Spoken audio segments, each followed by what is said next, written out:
नमस्कार, मैं आरती सिंह। आप देख रहे हैं न्यूज 11 भारत और अपना धनबाद में आप सभी का बेहद स्वागत है। और खबरों की शुरुआत कर लेते हैं। कोयलांचल के बंद पड़े और अंतिम सांसें ले रहे उद्योगों को झारखंड सरकार पुनर्जीवित करेगी। उद्योग विभाग निदेशक ने इंडस्ट्रीज से जुड़े एसोसिएशन से सभी बंद उद्योगों की लिस्ट मांगी है। के मुताबिक उद्योग विभाग के पास ऐसा कोई डाटा उपलब्ध नहीं है जिससे पता चले कि दोनों जिलों में कितनी औद्योगिक इकाई बंद पड़ी है अथवा बंदी के कगार पर पहुंच गई है और उन्हें कितनी वित्तीय प्रोत्साहन की आवश्यकता है। अगर औद्योगिक संगठनों से जुड़े एसोसिएशन डाटा उपलब्ध करा देते हैं, उद्योगों को पुनर्जीवित करने के लिए सरकार वित्तीय सहयोग करेगी। जो पत्र दिया गया है उसमें उद्योग का नाम, उद्योग आरंभ करने की तिथि, परियोजना की लागत, श्रमिकों की पूर्व और वर्तमान में कार्यरत श्रमिकों की संख्या, पिछले 3 वर्षों का टर्नओवर, वित्तीय संस्थाओं से लोन की स्थिति, इकाई बंद है अथवा कार्यरत है एवं इसे पुनर्जीवित करने के लिए सरकार से उक्त उद्योग को क्या अपेक्षा है, इन तमाम चीजों की जानकारी मांगी गई है। धनबाद क्षेत्र में जो कोर इंडस्ट्री है वो कोयले की इंडस्ट्री है, तो कोर इंडस्ट्री की हालत तो पिछले 2 साल से खराब चल रही थी, जब से 1.5 साल से जब से बीसीसीएल ने फ्यूल सप्लाई एग्रीमेंट को बंद किया। हार्डकोक इंडस्ट्रीज की जो इनकम थी, कमाई थी, वो कम होती चली गई और कोयला अच्छा नहीं मिलने लग गया, जिसके चलते इंडस्ट्रियाँ धीरे बंद होने के कगार पे पहुंच गई थी। उसमें कोड़ में खाज वाली बात हो गई। जैसे ही इंडस्ट्रियाँ कमजोर हो रही थी, उसी तरह एक ये कोरोना काल जो आया और ये लॉकडाउन पीरियड के समय में जो आप इस समझिए कि 20-20 साल 30 साल तक जिस हार्डकोक इंडस्ट्रीज की हीटिंग बंद नहीं हुई थी किसी भी समय, वो बंद हो गई और पुनः चालू करने में एक इंडस्ट्री को 15 लाख, 10 लाख, 20 लाख, 30 लाख का ऐसे खर्च है। लगभग सभी उद्योग जो है वो दबाव में है। तो इस दबाव से निकलने के लिए जो सरकार को चाहिए करने के लिए वो ये है कि जो कोरोना काल था उस समय का ब्याज इंडस्ट्रीज को नहीं लगे, इस पे सरकार ध्यान दे।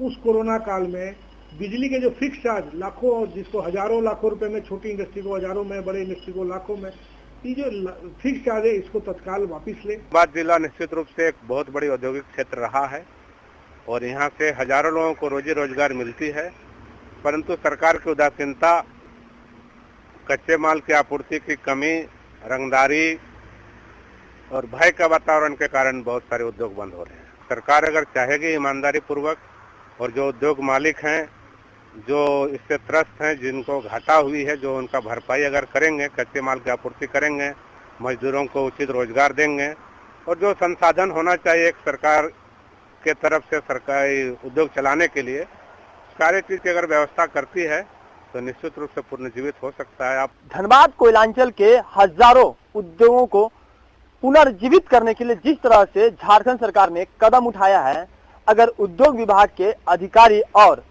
जिले के उद्योगपति अगर चाहे तो फिर से धनबाद उद्योग के मामले में अग्रणी हो सकता है और जो भी बीमार या रुग्ण उद्योग है या फिर जो बंद पड़े उद्योग हैं उन्हें पुनः चालू करने में सरकार के सहायता से मदद मिल सकती है। लेकिन आवश्यकता इस बात की है कि इस पर प्रयास ईमानदारी से किया जाए। राजकुमार जायसवाल, न्यूज 11 भारत, धनबाद। और रुक कर लेते हैं धनबाद का। हमारे साथ इस वक्त सहयोगी राजकुमार जुड़े हुए हैं। राजकुमार, देखिए, सरकार अब प्रोत्साहन देकर ऐसे उद्योगों को पुनर्जीवित करना चाहती है जो बंद पड़े हैं और एक लिस्ट मांगी गई है। तो ये एक सुखद, अगर आप कहें कि बात है, एक अच्छी प्लानिंग कर रही है सरकार, ताकि न सिर्फ ये बंद उद्योग खुलेंगे बल्कि इससे जुड़े कई लोग हैं जिन्हें रोजगार भी मिल सकेगा। आर्थिक क्षेत्र में एक नई पहल सरकार कर रही है। बिल्कुल आरती, जिस तरह से लगातार झारखंड सरकार के बारे में कहा जा रहा है कि झारखंड सरकार जो भी रुग्ण उद्योग है पूरे झारखंड की उसे पुनर्जीवित करेगी, लेकिन जब बात धनबाद और बोकारो की जाती है तो धनबाद कोयलांचल में यहीं पर उद्योग विभाग का कार्यालय है और जीएम यहाँ बैठते हैं। फिलहाल ये जो कार्यालय हम कहेंगे अपने सहयोगी से कि दिखाएं कि अभी फिलहाल इसमें ताला लगा हुआ है, चूंकि 10 बजे दिन है में इससे खुलने का समय है, लेकिन जिस तरह से पहल की गई है सरकार की तरफ से, बहुत जल्द अगर जितने भी उद्योग विभाग से जुड़े हुए संगठन हैं, जितने भी श्रमिक संगठन हैं और जो चैम्बर ऑफ कॉमर्स है, उनके द्वारा अगर तमाम डाटा उपलब्ध करा दी जाती है तो संभव है कि झारखंड सरकार के द्वारा कुछ अच्छा किया जाए उद्योगों को पुनर्जीवित करने के लिए। लेकिन इसी पर भाजपा नेता ने जब हमारी बात हुई थी तो उन्होंने यह आरोप लगाया कि जब कोयला मंत्री बने थे सूबे के, क्षमा करेंगे, केंद्रीय कोयला मंत्री बने थे जब शिबू सोरेन, उस वक्त भी उन्होंने इसी तरह का कुछ वायदा किया था, लेकिन उस पर कुछ विशेष पहल नहीं हो पाई। क्योंकि झारखंड में धनबाद का जो स्थान है वह कोयला उद्योग को लेकर बेहतर तरीके से जाना जाता है।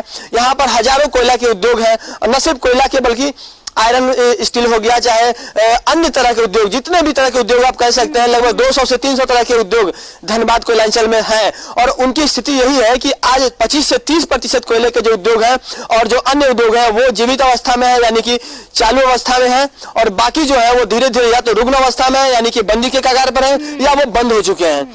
दूसरी बात, जब पिछले साल जब सरकार इससे पहले जब रघुवर दास की सरकार थी, उस वक्त ये जो मोमेंटम झारखंड हुआ था, तो कुछ इंडस्ट्री जो है धनबाद के कांड्रा इंडस्ट्रियल एरिया में शुरू की गई थी, जिसमें प्रेम फुटवेयर है जो स्पाइस कंपनी की चप्पल बनाती है, कुछ फ्लाईएस कंपनी है, इसके अलावा 1-2 टीएमटी की जो सरिया कंपनी है वो यहाँ पर शुरू हुई है। लेकिन मैक्सिमम जो इंडस्ट्रियल एरिया की फैक्ट्री है वो बंद पड़ी हुई है। और एक बात, जिस तरह से सरकार ने लॉकडाउन के दौरान व्यवसायियों पर और उद्योगपतियों पर राहत देने की बात कही थी, तो अभी तक देखने को नहीं मिली है। क्योंकि जो खासकर जो संगठन है उनकी मांग यही है कि जो बिजली का बिल है उसमें जो फिक्स चार्ज आप लेते हैं उसे आप बंद करें लेना। इसके अलावा विशेष पैकेज की बात कही गई थी, लेकिन वो विशेष पैकेज अभी तक धरातल पर पूरी तरह से नहीं आई है। साथ ही यह कहा गया है कि जो रंगदारी की समस्या है, कोयलांचल में सबसे बड़ी समस्या रंगदारी की है। उद्योगपति तभी तबाह होते हैं जब उनके साथ रंगदारों का पाला पड़ता है उनका, और वो उद्योग को यहाँ पर चलाने में असमर्थ साबित होते हैं। अगर हम इसे तो ये भी रुकना चाहिए। इस लहजे से समझे कि सरकार ने संजीवनी देने की कोशिश तो जरूर की है कि जो पुराने उद्योग हैं, जो बंद पड़े उद्योग धंधे हैं, उन्हें दोबारा चालू किया जाए, लोगों को रोजगार से जोड़ा जाए। ये तमाम चीजें एक पहल तो की गई, लेकिन इसके साथ ही साथ दूसरी चीजें हैं उन्हें भी अश्योर करना होगा। और सबसे ज्यादा जो बहुत जरूरी चीज आपने कही कि सिक्योरिटी, सेफ्टी, सुरक्षा भी बहुत जरूरी है। जो कारोबारी अक्सर अपनी मांगों को लेकर पहुंचते हैं, रंगदारी का मसला हो या फिर लूट का मसला हो या फिर मर्डर का मसला हो, सुरक्षा भी चाहता है ये सेक्टर कि अगर सिक्योरिटी मिले तो और बेहतर ढंग से ये सामने इसके नतीजे आ सकते हैं।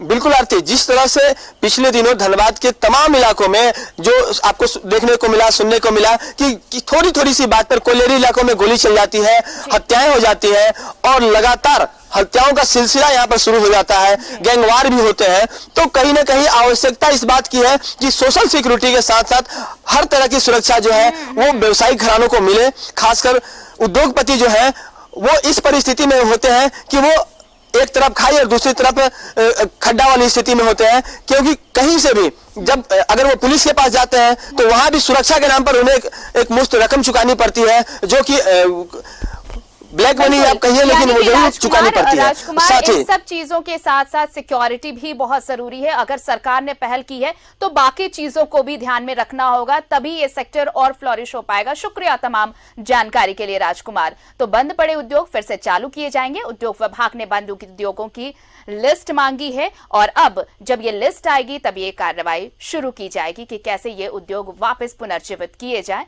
यानी कि एक संजीवनी देने की कोशिश सरकार की तरफ से।